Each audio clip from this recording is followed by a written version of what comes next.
በስመ አብ ወወልድ ወመንፈስ ቅዱስ አሐዱ አምላክ አሜን። ክርስቶስ ተንሥአ እሙታን በዐቢይ ኃይል ወሥልጣን አሰሮ ለሰይጣን አግዓዞ ለአዳም ሰላም እምይእዜሰ ኮነ ፍስሐ ወሰላም። ሰላም ለክሙ ክቡራን አሐትየ ወአኀውየ እፎ ሰነበትክሙ። ሰላም ንዓኻትኩም ይኹን ክቡራት ኣሕዋተይን ኣሓተይን ከመይ ቀኒኹም? ከም እግዚአብሔር ቅዱስ ፈቃድ ድሕሪ ትንሣኤ ናይ ጌታና መድኃኒና ኢየሱስ ክርስቶስ ዘለዋ መዓልትታት ካብ ሰኒ ክስካብ ዳግማይ ትንሣኤ ሒዘልኩም መፅእ እኒኹ። ጀሚረ ክሳብ ዝውድእ ምሳይ ክትጸንሑ ብትሕትና ይምሕፀን። ሰኒ ማዕዶት ካብ ትንሣኤ ክሳብ ዳግማይ ትንሣኤ ዘለዉ ዕለታት። ሰኒ ማዕዶት ማለት ምስጋር ማለት ኮይኑ ጎይታና ብዕለተ ዓርቢ በኣካለ ነፍስ ናብ ሲኦል ወሪዱ ንኩሎም ነፍሳት ሰላም ለክሙ ሰላም ንዓኹም ይኹን ብምባል ካብ ሲኦል ናብ ገነት ካብ ጸልማት ናብ ብርሃን ካብ እስራት ናብ ሓርነት ከም ዘሰጋግሮም እንዝከረሉ እንዝምረሉ መዓልቲ ስለ ዝኾነ ማዕዶት ተባሃለ። ዮሐንስ ወንጌል ምዕራፍ 19 ፍቅዲ 18 ሮሜ ምዕራፍ 5 ካብ ፍቅዲ 10 ክሳብ 17 ንሕና ካበይ ናበይ ተሻጊርና ንኸውን? ቅድሚ ትንሣኤ ዝነበረና ዘርኣውነት ሰብ ምብዳልን ምግፋዕን ገዲፍና ማዕጾ ዘይብሉ ኣፍና ሓዊ ዘይብሉ ኣንደበትና ተሻጊርና ዶ ንኸውን? ኦ ጎይታ ብፍቕርኻ ኣሻግረና። ጌታና መድኃኒና ኢየሱስ ክርስቶስ ካብ ዝተስአላ ሰንበት ክሳብ በዓለ ጰራቅሊጦስ 50 መዓልቲ ዘሎ ግዛያት ትንሣኤኡ እናዘከርና እንሕጉሰሉ ጊዜ እንትኸውን በዓለ 50 እናተባህለ ድማ ይፍለጥ። እዚ ቅንያት እዚ ሓጎስና ብብልዕን ብመስተን እንገልጸሉ እንተይኮነስ ዝተቐየምናዮ ይቕረ እናተባህልና ብዝቐደመ ሓጢኣትና ተጣዒስና ንስሐ እናኣተና ካብ ዝወደቕናሉ ብሓድሽ ሕይወት ምስ ክርስቶስ እናተሳእና እንሕልፎ ጊዜታት እዩ። እዚ ጊዜ ድማ ብክርስቶስ ትንሣኤ ዝረኸብናዮ ጸጋ በረከት ንዝክረሉ ስለ ዝኾነ ናይ ሓጎስን ናይ ፍስሓን ጊዜ ተባሂሉ ይጽዋዕ። ሰሉስ መዓልቲ ቶማስ ወይ ከዓ ዲዲሞስ ተባሂሉ ዝጽዋዕ ጌታና መድኃኒና ኢየሱስ ክርስቶስ ብዕለተ ሰንበት ሐዋርያ ፈሪሖም ኣብ ዝተኣከብሉ ብዕፁ ማዕጾ ኣትዩ ሰላም ለክሙ ሰላም ንዓኻትኩም ይኹን ኢሉ ትንሣኤኡ ክገልጸሎም እንተሎ ኣብ መንጎኦም ቶማስ ኣይነበረን። ዮሐንስ ወንጌል ምዕራፍ 20 ፍቅዲ 24 ብክርስቶስ ተስፋ ቆሪጹ ሐዋርያነቱ እውን ገዲፉ ንክኸድ ሓሰበ። ትንሣኤኡ ዝረኣዩ ሐዋርያት እውን ጎይታ ከም ዝተስአ እንትነግርዎ ከይረኣኹ ኣይኣምንን ብምባሉ ዝተቃወመ ሰብ እዩ። ሊቃውንቲ ብትርጓሜ ድማ ቶማስ ንናይ ጎይታ ትንሣኤ ዝተቃወመ ካብቶም ትንሣኤ ሙታን የለን ኢሎም ዝኣምኑ መደብ ኣይሁድ ሰዶቃውያን ስለ ዝነበረ እዩ ይብሉ። ጎይታ ግና እንድሕር ዘይኣምን ደኣ ናይ ባዕሉ ጉዳይ ትንሣኤየ ንምርኣይ ምስ ሐዋርያት ክጸንሕ ምተገብኦ እንተይበለ ንሓደ ድኹምን ተጣራጣርን ሐዋርያ ክብል ንቶማስ ካብ ጥፍኣት ንኽምልስ ዳግማይ ጊዜ ተገለጸሎም። ኣብቲ ጊዜ ንቶማስ ኣማን እምበር ዘይኣመነ ኣይትኾን ኢሉ ንሓጢኣቱ ቁነና ሃቦ። ንዕይንቱ ድማ ችንካር ዝውግኦ ውግኣት ኣእዳውን ኣእጋሩን ረአ ኢሉ ንቁስሉ ዳሃሲሱ ንኸረጋግጽ ገይርዎ እዩ። ጎይታና ብሓጢኣቱ እንተይነዓቆ ብፍቕሪ ስለ ዝረኣዮን ዳግማይ ዕድል ስለ ዝሃቦን ድማ ቶማስ ክሳብ ህንዲ ወንጌል ብምስባኽ ነቲ ዘፍቅሮ ጎይታ ክብል ከም ሽጉርቲ ቀርበቱ እናተልሓጸ ደሙ ክሳብ ዝፈስስ ምስክር ሰማዕትነት ኮነ። ስለዚ ሎማዓንቲ እዚ ቅዱስ ሐዋርያ ኣቐዲሙ ተጣራጣርን ተስፋ ቆራጽን ምንባሩ ብክርስቶስ ምሕረት ድማ ከም ዝተለወጠን ዝዝከረሉ መዓልቲ ሰሉስ ቶማስ ተባሂላ ትጽዋዕ።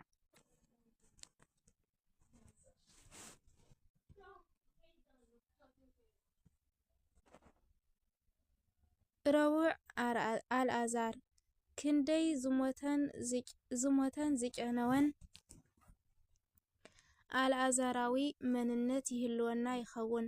ዝሞተ ልሳን ዶ ይህልወና ጸርፍን ደርፍን ዝጐስዕ زموت حلينا ديهلونا ببهيرن بزرن تمكيحو نخالوت زنعق زموت لبونا ديهلونا بحاميتن نحوكا بمثلان زدنزازة سنيت زسانا زموت فقرن حدارن سلامو زتزرق زموت بيتسب مفساونت زيتنكفو زموت أقلقلوتن كم على أزار كتس يقبع دحري تسعي زلاروع علتا الأزار تباهيلات تزوع الأزار فتاو كريستوس زنبرة مارتان مريم زبهال أحواز زنبرة انتخون فتاويخا الأزار مويتو انتسمع دمان مجمّريا جيزي قويتا زبخيلو سب إيو يوحنس ونجيل معرف عسرت حادي كفر 38 كسكافر وعن شدشان ميتون تغابيرون 4 معاتي مسأن حول كام مقابر تقوي عقويتا زتسو سب إيو بزحات ون نزي تأمر يوم سمع من بقويتا سلزا أمنو أفتا علت دما قويتا تنسعين هيوتن أنا إيا اتي بأيز أمنس انتو متوقع بهيوت كنبر يوموال تزاربا يوحنس ونجيل معرف عسرت حادي فقد عسران حموشتن بقلتي سلز مهارن سلز رأين زيا معات زيا عباي قبر تنسعين مذكر الأزار تباهيلات زوع قويتانا دما بعلت كم الأزار بأسوس بدرفن بغايلان بزمتن سخرانن نستغابرنا دقون عوصو كم زبلنان كم زتسأنان إن مهارلا معالت إياه حاموس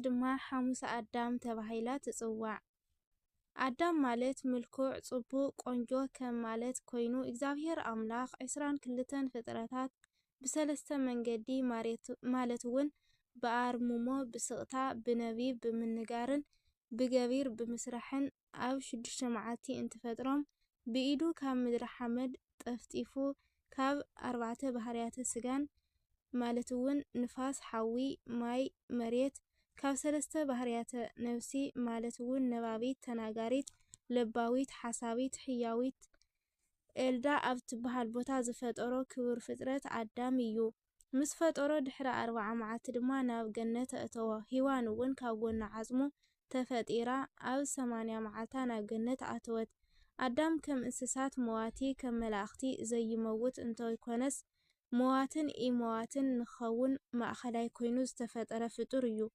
شح عامت مسكبرا أو جنة كاو زلا عزهيوت بمبلع تحديثو كم ملاختي نخونيو نيرو نايقيتا فقاد سلازي دما ناي اغزابير أملاخنتن ناي أدام فطورنتن انتردع قطان تأزاز هابو موت كتموت إخامو كابزا عزا زيا أي تبلع زبل أوريزة فترات معرف كلته فقد 17 أدام جنا 7 عامتن 3 ورحن مسجبرة نزيد تحيسو مفنقله أملاخنت تخصيصو ردته مقابرن ردته سؤالن تفردو أدام نتعصب بليعو إنهالوا نتا هيوت اتهو عصا هيوت مبلع نيرو حاتياتنا يبهري مخانو لكع كم سيطان زي موت جن موت فترتنا مخان متغيرة سلازين أدام تقمي كبير قويتا كاب جنة أباررو بعلق زافير عصا هيوت كوينو كاب دنجل مريم توليدو كم زد حنو دماغ قال أتولو إنه قيتا عربة سغيلو ناب سيول بمخاد دما برهانو أبرهلم أدام دما أف سيول نزلو دقو تسوء صالت انتبلم تسوء نزالت انتبلم نساتهم دما اكزيو تسهالن أو قيتا يغرب لنا بلو بزي جيزازي قيتا يسوس كريستوس سلام لكم سلام نعخاتم يكون بموال مؤسرت جاننتن سيولن بتاتخه أو سيول زنبرو نفسها دما مثل مفاسك إيلم بمملاس بدم كريستوس ناب جنة عتو لما عنتي نزي كل مستير ذكرلو زترجملون زحسبلون معالت دما حاموس أدامنا تبهالي يصوع عربي قدستي بيت كريستيان عربي بيت كريستيان انت تتصرف انتاي يسمعك اتو منافق ان إيسوس زي تفلت إلو انت نعقا ተሓርቕዶ እቲ ተሃድሶይ ቅዱሳን ተምልኾ ባዕድ መምለኺት ኢሉ እንትጸርፋ ትናደዶ እቲ ጸቢብ ፖለቲከኛ ናይ ደርባውያን ነገስታት ድልየት መዐንደሪት ኢሉ እንትናሽዋ ተሓርቕዶ እቲ ዘረኛ ግና እዚ እናበለ ሽም እንተውጸላ ከመይ ይስምዓካን ተሓምምን።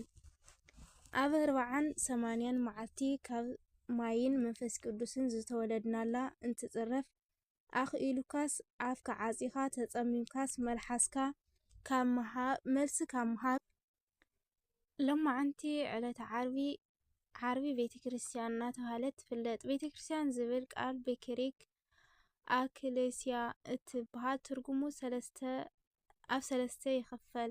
እቲ ቀዳማይ ክልተን ካብ ክልተን ላዕልን ዝኾኑ ክርስቲያን ምእመናን ኣብ ዝኾነ ቦታ ብስም ክርስቶስ ተኣኪቦም ዝገብርዎ መንፈሳዊ ጉባኤ ቤተ ክርስቲያን ተባሂሉ ይጽዋዕ። ግብረ ሐዋርያት ምዕራፍ 5:11 ካልኣይ ብጎይታ ዝኣመና ብመንፈስ ቅዱስ ኣብ ውሽጥና ዝሓደረሉ ሕድ ክርስቲያን እውን ቤተ መቕደስ ወይ ድማ ቤተ ክርስቲያን ንበሃል። ቀዳማይ ቆሮንጦስ ምዕራፍ 3:16 ሳልሳይ ቤተ ክርስቲያን ብሓደ ኮይኖም ንኣምልኾ ዝእከብሉ መእከቢ ቦታ መጸለዪ ሕንጻውን ቤተ ክርስቲያን ይበሃል። ግብረ ሐዋርያት ምዕራፍ 11:26 ግብረ ሐዋርያት ምዕራፍ 12:5 ቀዳማይ ጢሞቴዎስ ምዕራፍ 3:15 ቤተ ክርስቲያን ዝተመስረተት ዝተገዝአትን ብደም ክርስቶስ ስለ ዝኾነ ክርስቶስ ናይ ቤተ ክርስቲያን መርዓዊያን ርእሳን ቤተ ክርስቲያን ድማ ናይ ክርስቶስ መርዓቱን ኣካሉን እናተባህሉ ይጽውዑ። ራእይ ዮሃንስ ምዕራፍ 22:9 ኤፌሶን ምዕራፍ 5:22-25 ቀዳም ቅዱሳት አንስት ሎማዓንቲ ቀዳም ቅዱሳን አንስት ትበሃል። ቅድሚ ንጌታና ይኽተልዎ ካብ ዝነበሩ 120 ሰባት እተን 36 ቅዱሳን አንስቲ ይበሃላ። ኣብ ዝወዓሉን ኣብ ዝሓደሮን ብገንዘብን ምግብን ብምድላው የገልግላ ዝነበራ እየን። ካብ ርኩሳት መናፍስትን ካብ ሕማምን ዝሓወያ ብዙሓት አንስቲ ድማ ነበራ። 7 ኣጋንንቲ ዝወጸላ እታ ማግደላዊት ማርያም ዝብልዋ፣ ዮሃና ሰበይቲ ኩዛ፣ ኣዛዝ ቤት ኢሄሮዶስ፣ ሱሳን ከዓ ብገንዘብን ዘገልግልኦ ካልኦት ብዙሓት እውን ምስኡ ነበራ ይብል። ሉቃስ ወንጌል ምዕራፍ 8:2-3 ኣብ ብሉይ ኪዳን ሔዋን ስሒታ ንኣዳም ኣስሕተቶ ብዝብል ሓሳብ ደቂ ኣንስትዮ ናይ ሞት ምልክት ገይሮም ብምውሳድ የቃልልወን ነይሮም። ክርስቶስ ግና ነዚ ንምውጋድ ውድቀት ብሔዋን ከም ዝጀመረ ድሕነት ድማ ብድንግል ማርያም ከም ዝኾነ ስሕተት ብሔዋን ገጽ ከም ዝኣተወ ከምኡ ድማ ጎይታና ካብ ድንግል ተወለደ ብሔዋን ምኽንያት ገነት ተዓፀወ በደና ቅድስቲ ድንግል ማርያም ድማ ተኸፈተ ንኽብል እዩ። እዘን ንጎይታ ዝኽተለን ዘገልግላን ዝነበራ ኣንስቲ ጎይታ እንትስቀል ሓዋርያውን እኳ ፈሪሖም እንትኸዱ ንሳተን ግና ካብ ስቕለቱ ክሳብ እቲ ዝተቐበረሉ ቦታ ብርሕቐት ይከታተልኦ ነበራ። ማቴዎስ ወንጌል ምዕራፍ 27:55 ማርቆስ ወንጌል 15:4 ብድሕሪ እዚ ድማ ሓዋርያት ፈሪሖም በሪ ዓጽዮም እንትቕመጡ ካብተን ቅዱሳን አንስቲ ንኣይሁድን ንሮማውያን ወታደራትን እንተይፈርሓ ሰንበት ንግሆ ብፍቕሪ ናብ መቓብር ክርስቶስ ገስገሳ። ስለዚ ድማ እቲ ክቡር ዝኾነ ትንሣኤ ንመጀመርያ ግዜ አንስቲ ሰምዓ። ንሓዋርያት ድማ ከይደን ብምንጋር ናይ ትንሣኤኡ ሓዋርያት ኮና። ክሳዕ መወዳእታ ድማ ከገልግልኦ እውን ነበራ። ኣብ ቤተ ክርስቲያን እውን ናይ ደቂ ኣንስትዮ ኣስተዋፅኦ ኣዝዩ ዓብይ እዩ። ብስሩ እውን ብዘይ ደቂ ኣንስትዮ ኦርቶዶክስ ቤተ ክርስቲያን ኣብዚ ዘላቶ ቦታ ክትበጽሕ ኣይምኻኣለትን። ስለዚ ድማ ሎማዓንቲ ቀዳም ቅዱሳን አንስቲ እናተባህለ ይጽዋዕ። ዳግማይ ትንሣኤ ጸሎት ልሰምዕ ፈጣሪ ካብ ልቡ ሃሰሳት ንምለሰሉሞ። ዳግማይ ትንሣኤ ማለት ጎይታ ንኻልኣይ ግዜ ካብ ሙታን ተሲኡ ማለት ኣይኮነን እኳ ደኣስ ንሓዋርያት ንኻልኣይ ግዜ ዝተገለጸሉ ትንሳኤኡ ዘረጋገጸሉ ስለዝኾነ ዳግማይ ትንሳኤ ተባሃለ። እቲ ጸሎት ዝሰምዕ ዝተባሃለ ኢየሱስ ክርስቶስ ጌታ ምስተአን ነቶም ሰላሞም ተዘሪጉ ገዝኦም ዓጽዮም ተኣኪቦም ዝነበሩ ሓዋርያት ሰላም ለክሙ ሰላም ንዓኹም ይኹን ኢልዎም እዚ ምስ በሎም ከዓ ኣእዳውን ጎኑን ኣርዮም።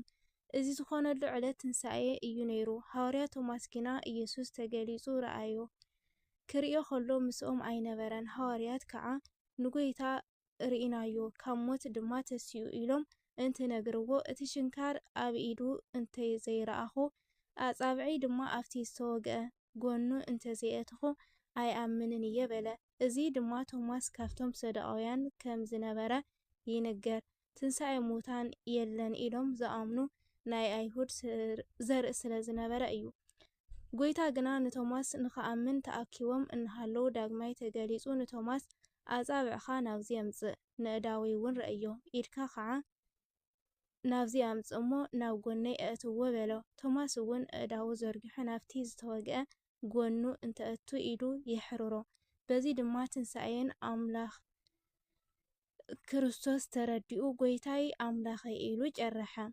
በዚ ድማ ትንሳኤን ኣምላኽነትን ክርስቶስ ተረዲኡ ጎይታይን ኣምላኸይን ኢሉ ጨረሐ። ኢየሱስ ከዓ ሳላ ዝረኣኻኒ ኢኻ ዝኣመንካ እሞ እቶም ከይረኣዩ ዝኣምኑ ብፁዓን እዮም በሎ። እቲ ሰላም ሲኢኑ ዝነበረ ኣእምሮ ቶማስ ድማ ብሰላም ተመልአ።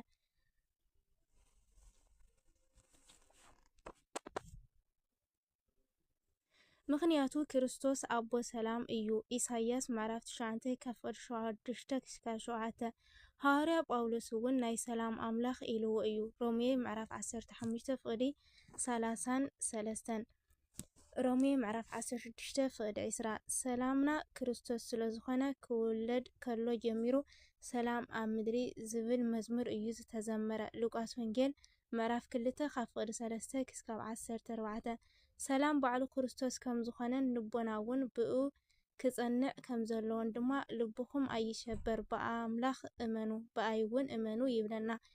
ዮሃንስ ወንጌል ምዕራፍ 14:1 ስለዚ ሰላማዊ ኢየሱስ ክርስቶስ ከም ዝኾነ ኣሚና ኣብ ኢየሱስ ክርስቶስ ኣምላኽና ተጸጊዕና ዳግማይ ትንሳኤ ሓሊፍና ኣብ በዓል ሓምሳ እውን ከምኡ ብሰላምን ብፍቕርን ብምትሕግጋዝን ናይ ክርስቶስ ውዕለትን ትንሳኤኡን እናበሰርና ክነሓልፎ እግዚአብሔር ኣምላኽ ይሓግዘና። ኩሉ ዝሰማዕናዮ ኣብ ልቦናና ይሕድረና።